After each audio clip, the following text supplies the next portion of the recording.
सन वर मांगा। सती मरत हरि सन वर मांगा। जन्म जन्म शिव पद अनुरागा। जन्म जन्म शिव पद अनुरागा। सती मरत हरि संबर मांगा। सती जन्म शिव पद अनुरागा। सती मरत हरि संबर मांगा। जन्म जन्म शिव पद अनुरागा। और अंतिम समय अंत्यमति सागती, मरते समय कोई जो इच्छा करके मरता है, मरते समय कोई धन का चिंतन करते हुए मरे तो बोले वो सर्प बन जाता है, और मरते मरते भैंस का चिंतन हो गया तो बोले भैंस ही बनना पड़ेगा। अंत्यमति सागती, इसलिए मरते समय भगवान की याद आ गई तो बोले भगवत स्वरूप पार प्राप्त हो जाएगा, पार्षद देह प्राप्त हो जाएगी, ऊर्जा का रूपांतरण भगवत स्वरूप में हो जाएगा। इसलिए माता जी मृत्यु के समय भगवान को याद करती, प्रभु प्रकट हो गए राम जी। माँ ने कहा नाथ मैं जहाँ भी जन्म लूं मुझे महादेव ही पति रूप से प्राप्त हो, मैं यही वरदान चाहती हूँ। भगवान ने तथास्तु किया और सती माता का शरीर जल करके भस्म हो गया।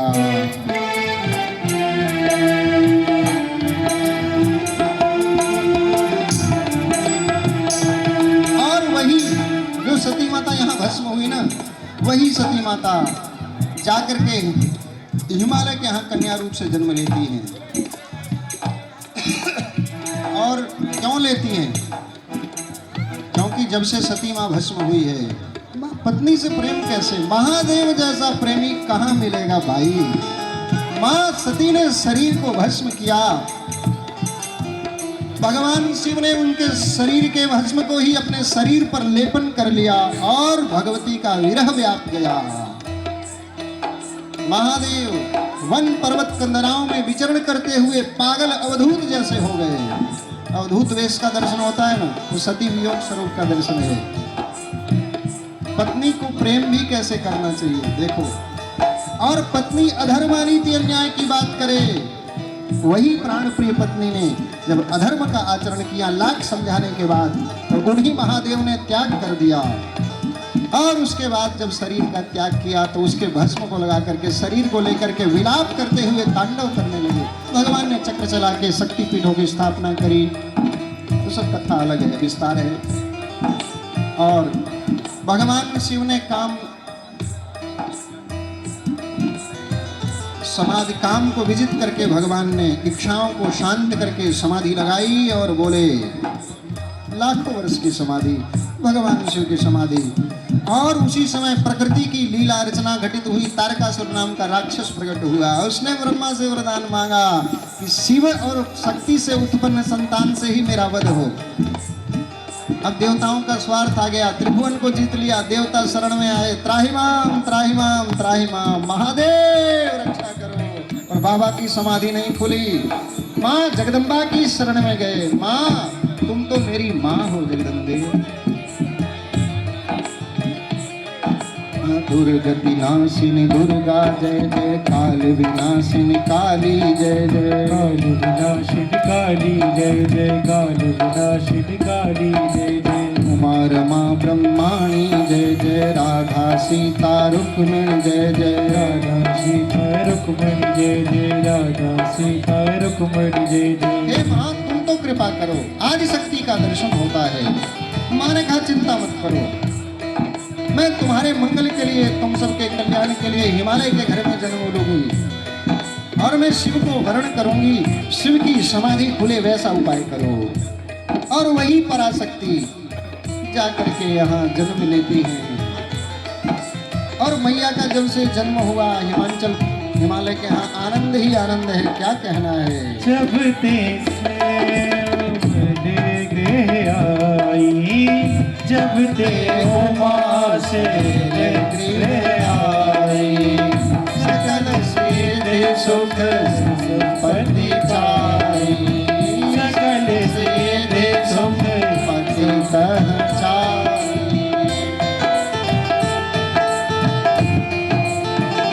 और धीरे धीरे कन्या बड़ी हुई, माँ का प्रागट्य सारे आनंद यहाँ प्रकट हो गए। अष्ट सिद्धियाँ नवनिधियाँ नर्तन करने लगी। हिमालय की शोभा सर्वोपरि है ही, और विशेष शोभा। और बालिका धीरे धीरे बड़ी होती है। एक दिन नारद जी का आगमन हुआ, देवर्षि का आगमन। माता पिता का स्वभाव होता है। माँ पार्वती का हाथ दिखाया, बाबा बताओ इसका ब्याह कैसे होगा, इसको घर कैसा मिले। माताओं को अपने लाला हो लाली विवाह की बड़ी चटपटी लगी रहती है। माँ ने कहा, हिमवान जी ने कहा, प्रभु इसके विषय में कुछ भविष्यवाणी करो। नारद जी ने देखा, वाह ये तुम्हारी कन्या कोई सामान्य नहीं है हिमालय, तुम धन्य हो, ये जगदम्बा है, ये सदा से आदि शक्ति मूल प्रकृति है। और इसके विषय में भविष्यवाणी क्या, सब लक्षण संपन्न कुमारी, वही ही संतत पिए ही प्यारी। पर ये अच्छाइयाँ तो बहुत हैं, अनंत हैं, लेकिन एक दोष है। बोले बाबा दोष क्या है वो भी बताओ। बोले दोष मत सुनो तो अच्छा है, पर नहीं, हट करके कहा नहीं, वो दोष भी बताओ ना, हम उसका समाधान करेंगे, अनुष्ठान कराएंगे, कोई पूजा पाठ कराएंगे। तो नारद जी ने कहा, अगुण अमान मातु पितुहीना, उदासीन धन धर्म न छीना। अगुण अमान मातु पितुहीना, उदासीन सब संशय छीना, सब संशय छीना। इसको जो पति प्राप्त होगा ना, अगुण होगा, गुण रहित होगा, गुणातीत होगा, अमान होगा। कोई बेलपत्र चढ़ा दे, धतूरा चढ़ा दे तो कोई फर्क नहीं, और कोई ऊपर चढ़ करके घंटा उतारने लग जाए तो भी कोई फर्क नहीं। ऐसा पति से प्राप्त होगा। बोले महादेव जैसा। इसको जो पति मिलेगा ना, इसके माता पिता नहीं होंगे। परमात्मा का कौन पिता होगा, सारे जगत का पिता तो महादेव है। उदासीन होगा, संशय रहित होगा, सारे संशयों का समाधान करने वाला होगा। योगी जटिल अकाम मन, नगन अमंगल वेश। योगी जटिल अकाम मन, नगन अमंगल वेश। योगी होगा, विचित्र वेश धारण करने वाला होगा, नग्न रहेगा, नंगा दड़ंगा होगा। अरे इतना सुनते ही तो मैया थर थर कांपने लगी। बाबा क्या कहते हो, बस करो। नारद जी ने कहा, नहीं माँ अब तो पूरा सुन लो। योगी जटिल अकाम मन, नगन अमंगल वेश।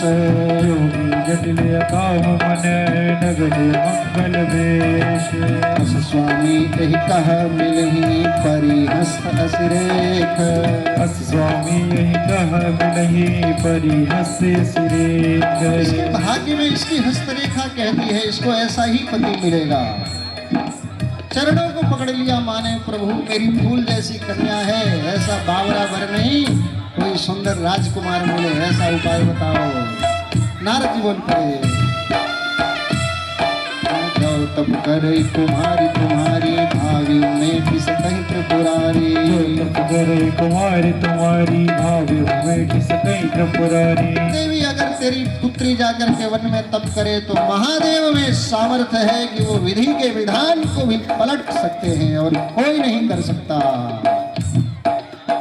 और माने कहा ठीक है। और गुरु की आज्ञा को सिर धर करके छोटी सी आयु में माँ पार्वती अत्यंत कठोर तप करती हैं।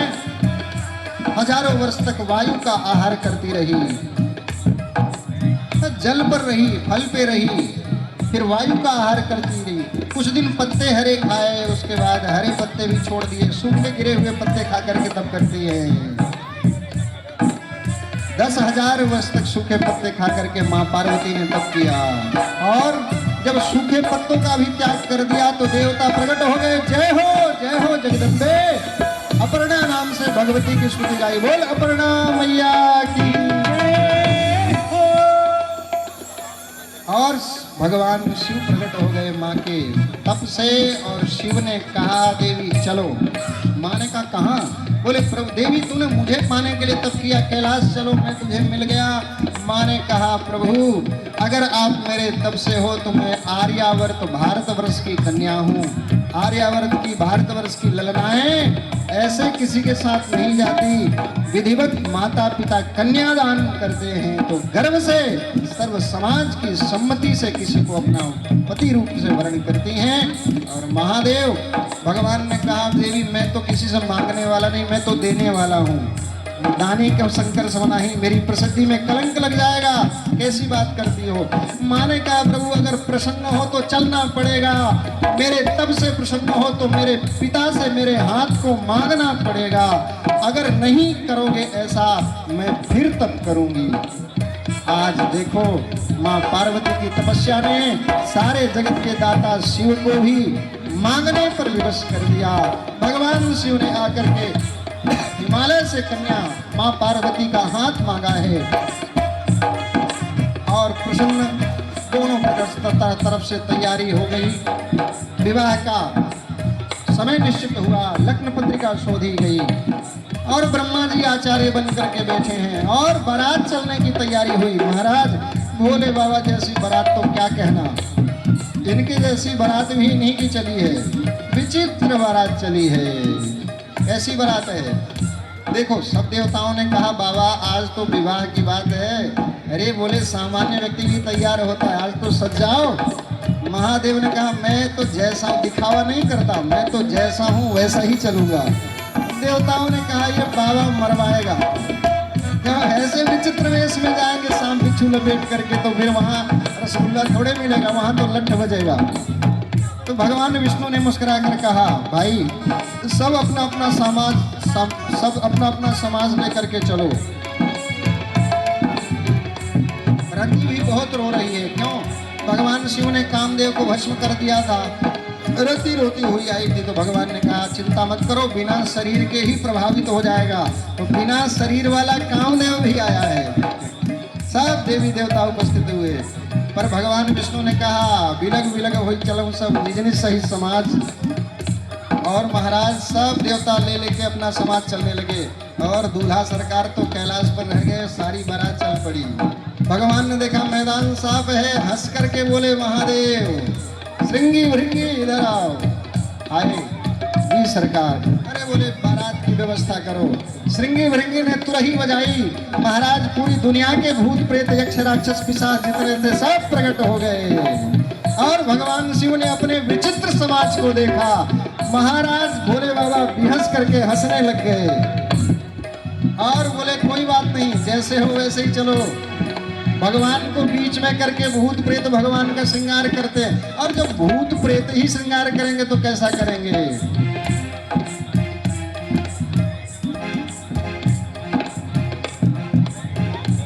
विचित्र श्रृंगार भगवान का हो रहा है। तो मस्तक पर सर्पों का मुकुट है, गले में सर्पों की माला, बिच्छू के कुंडल, विचित्र श्रृंगार किया भूत प्रेतों ने और भगवान शिव चल पड़े। को मुखहीन विपुल मुख काहू, पद कर को बहु बाहू। सिया राम जय सिया राम, सिया राम जय सिया राम। भगवान की बारात कैसी है? बोले किसी को मुख ही नहीं है और किसी को हजारों मुख ही मुख है और कुछ है ही नहीं। किसी को पाँव ही नहीं है तो किसी को पूरे शरीर में पाँव ही पाँव है, किसी को आँख नहीं तो किसी को पूरे शरीर में आँख ही आँख है। और विचित्र बात है महाराज, किसी को मुख ही नहीं है। और रसगुल्ला वगैरह खाते कैसे हैं? बोले सीधे बारात उठा के पलट लेते हैं भीतर।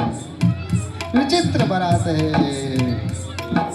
बहुमुखहीन विपुल मुख काहू, बिनु पद कर को बहुपद बाहू। मुखहीन विपुल मुख काहू, बिनु पद कर को बहुपद बाहू। विपुल नयन को नयन विहीना, रिष्ट पुष्ट को अति तन कीना। विपुल नयन को नयन विहीना, रिष्ट पुष्ट को अति तन कीना। और बारात पहुंची, देवराज को देवताओं को देखकर सब बड़े प्रसन्न हुए और भगवान नारायण को देख करके सबने कहा यही दूल्हा होगा। ये हरि से सुर से निहारी, हरि देखी अति भय सुखारी। और बोले दौड़ कर आए बच्चे, बोले आप ही दूल्हा हो। भगवान ने मुस्कुरा कर कहा नहीं, मैं तो उनका चाकर हूँ। तो दूल्हा कहाँ है? अरे बोले पीछे है। लोगों को लगा जब दूल्हा, जब नौकर चाकर इतने सुंदर सुंदर तो दूल्हा कितना सुंदर होगा। नाचने लग गए, हिमाचल वासी नाचने लग गए। और ये ही नहीं नाच रहे, उधर से भी नाचते हुए आ रहे हैं। नाच ही गाव ही गीत, परम तरंगी भूत सब, परम तरंगी भूत भक्त सब देखत अति विपरीत बोलत वचन भयावनी। श्री राम जय राम जय जय राम, श्री राम जय राम जय जय राम। और जैसे ही भगवान शिव की बारात को देखा महाराज सब घबरा गए, सब डर गए और डर के मारे भाग भाग करके कहाँ गए? बोले घर में पहुंच गए। और घरों में पहुंच के सब बच्चों ने किवाड़ बंद कर लिए। क्यों? बच्चे ही आगे रहते ना बारात देखने में। तो माता पिता ने कहा क्या हुआ? अरे बोले कुछ मत पूछो, जम की धार की दो बरियाता। ये बारात नहीं, ये तो यमराज की पूरी फौज चली आ रही है। हमारे बक्सर वाले मामा जी गाते एक पद, अरे कैसन कैसन भूत प्रेत कैसन कैसन सांप, अरे बाप रे बाप। कैसन कैसन भूत प्रेत कैसन कैसन सांप, अरे बाप रे बाप। कैसन भूत प्रेत कैसन कैसन सांप, अरे बाप रे बाप। कैसन भूत प्रेत कैसन कैसन सांप, अरे बाप रे बाप। कैसे कैसे भूत प्रेत आ रहे हैं हा? माता पिता कहते हैं क्या हुआ बताओ तो सही। अरे छूटेला पसीना सांस धाप आप, छूटेला पसीना सांस धारे आप, छूटेला पसीना सांस छूटे आप, छूटेला पसीना सांस आप। माई बाप पूछे लागे हो, माई बाप पूछे लागे अचरा से झांक, अरे बाप रे बाप। कैसन कैसन भूत प्रेत कैसन कैसन सांप, अरे बाप रे बाप। कैसन भूत प्रेत कैसन कैसन सांप, अरे बाप रे बाप। बच्चे कह रहे हैं, माताओं ने देखा बालक डर गया कांप रहा है तो आंचल से ढक लिया। क्या हुआ बेटा बताओ, डरो मत मैं हूं ना। बच्चे बताते हैं, जाने नगर के कवन उदय भैले पार, जाने नगर के कवन उदय भैले पार। आज प्राण बची कोनो पुण्य के प्रताप, आज प्राण बचे कौन पुण्य के प्रताप। अरे बाप रे बाप, अरे बाप रे बाप। अरे बाप रे बाप। कैसन भूत प्रेत कैसन कैसन सांप, अरे बाप रे बाप। कैसन कैसन भूत प्रेत कैसन कैसन सांप, अरे बाप रे बाप।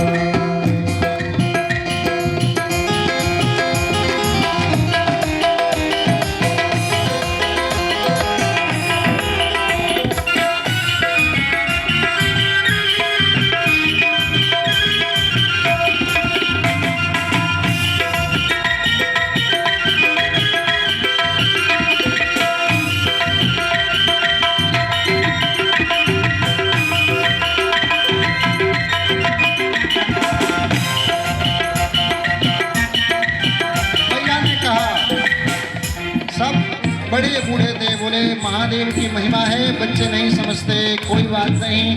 धैर्य धारण करके बूढ़े लोग खड़े रहे, बाकी सब प्राण लेकर के भाग गए। अब परिछन की परंपरा है, दूल्हा है तो परिछन तो माता मैना आरती की थाल सजा करके आई और देखा विचित्र वेश भगवान शिव का। सब माताएं स्त्रियां गीत गा रही थी मंगल, सब भयभीत होकर के भाग गई और मैना माँ के हाथ से आरती गिरी, वहीं मूर्छित हो गई। सब सेवक आए उठा करके माँ को लेकर गए और माँ ने अपनी पुत्री पार्वती को अंत में बिठा लिया और रुदन करने लगी। अरे जिस विधाता ने मुझे पुष्प जैसी कन्या दी, उसने इसके किस्मत में ऐसा बावरा भर कैसे लिख दिया? क्या हो गया उसकी मति को? और माँ रुदन करती है, पहाड़ से गिर जाऊंगी, जल में डूब जाऊंगी, अग्नि में जल जाऊंगी, पर ऐसे बावरे भर से तेरा विवाह नहीं करूंगी। पर धन्य है आज माँ पार्वती समझा रही है अपनी मैया को, जनि रेहु मातु कलंक करुणा, परिहरहु अवसर नहीं, सुख दुख जो लिखा लीलार हमरे, जाव जह पाउतहि।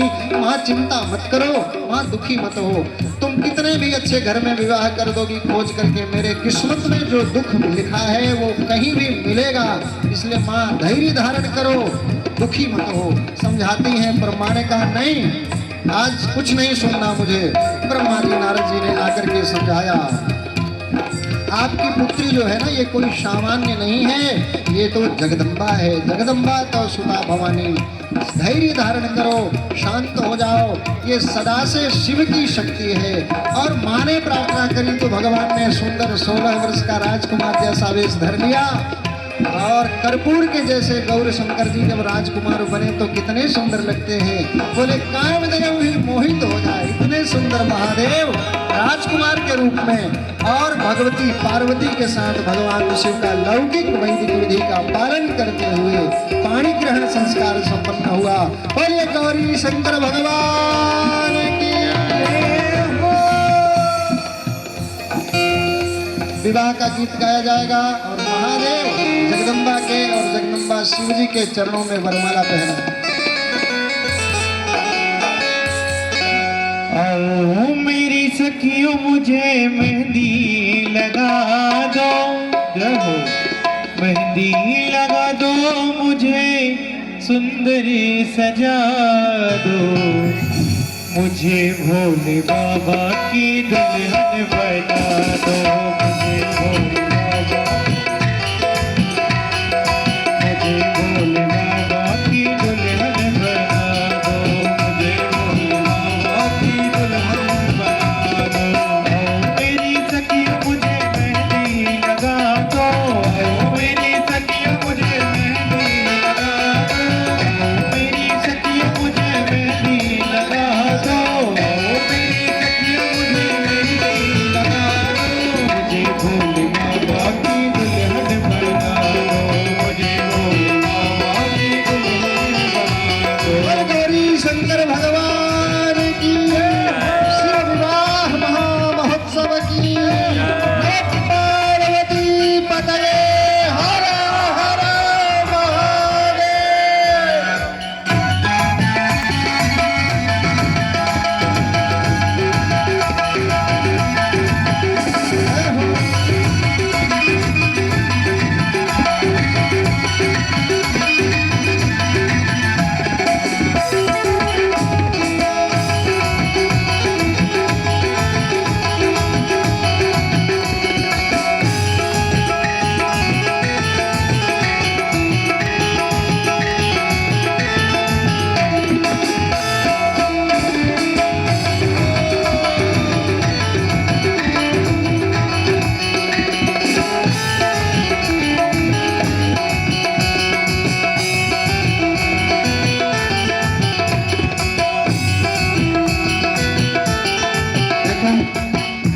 जो मुख्य यजमान है सपत्नीक भगवान गौरी शंकर का पूजन करेंगे, आचार्य लोग पूजन कराएंगे। ये इनका भी कितना परम सौभाग्य होगा, इतनी अल्प आयु कम युवा अवस्था में ही इनको श्री राम कथा का मुख्य यजमान बनने का सौभाग्य प्राप्त हुआ। भगवान की कितनी विशेष कृपा है, सदगुरु का कितना अनुग्रह है इनके ऊपर, कहा नहीं जा सकता।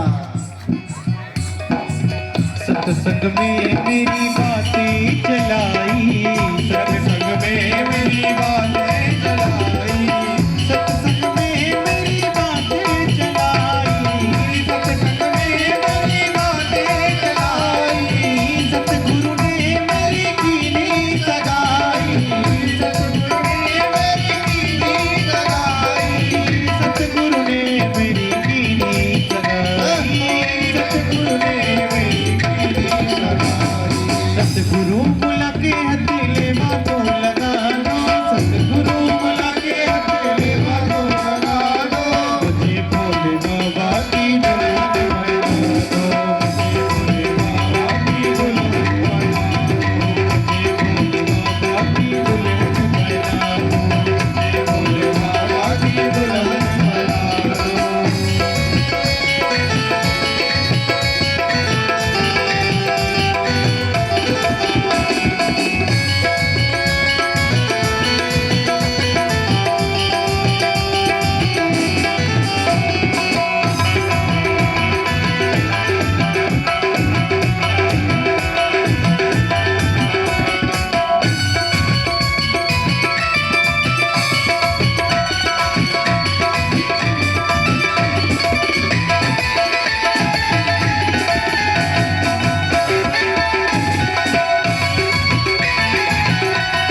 बोलिए गौरी शंकर भगवान की। अरे जय तो बोलो।